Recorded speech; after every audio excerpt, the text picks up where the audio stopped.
Coconino County resident dies from plague in Flagstaff emergency room. A northern Arizona resident has died from the plague, health officials confirmed on Friday, marking the first such death in Coconino County in nearly 20 years. The person was recently treated in a Flagstaff emergency room and died the same day.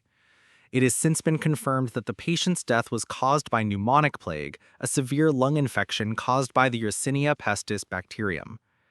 Northern Arizona Healthcare, NAH, stated that the patient died the same day and said they are saddened by the loss of a community member. Officials confirmed the person was a Coconino County resident but could not provide any additional information due to HIPAA regulations. Plague: rare and treatable. Coconino County health officials explained that the Yersinia pestis bacterium, which causes the plague, can be transmitted to animals through bites from infected fleas. The bacterium can also be transmitted to humans from flea bites or bites from infected animals. Dr. Frank Lavecchio, an emergency room physician and Arizona State University professor, offered reassurance to the public. Concern with getting it is extremely low.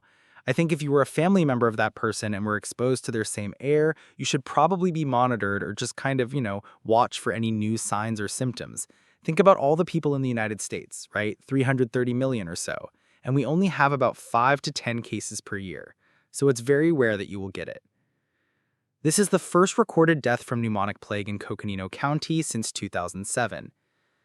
Health officials also note that plague is rare in humans, with an average of 7 cases in the U.S. each year.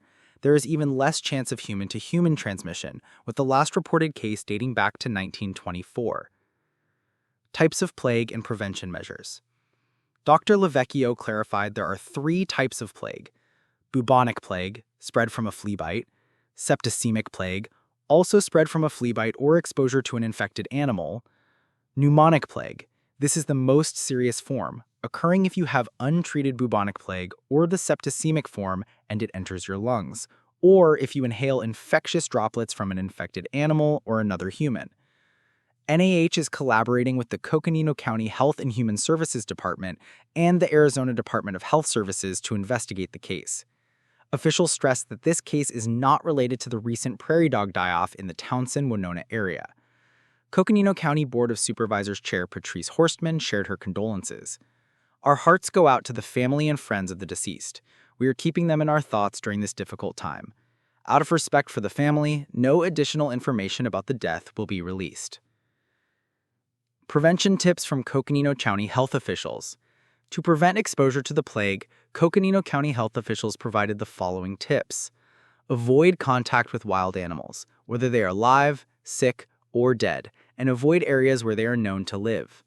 Avoid fleas with insect repellent that contains 20 to 30% DEET and tuck pant cuffs into socks. Use veterinarian-approved flea treatments on pets and keep them on a leash away from areas inhabited by wild rodents. Remove brush, rock piles, trash, and lumber from around homes and other buildings to prevent rodent infestations. Avoid camping next to rodent burrows and refrain from sleeping directly on the ground. Report prairie dog die-offs to your local health department. Symptoms of plague in humans can appear up to 8 days after exposure and could include fever, chills, headache, weakness, and muscle pain. Swollen lymph nodes can also develop in areas such as the groin, armpits, or limbs. If caught early, plague is treatable with antibiotics, and prevention is key.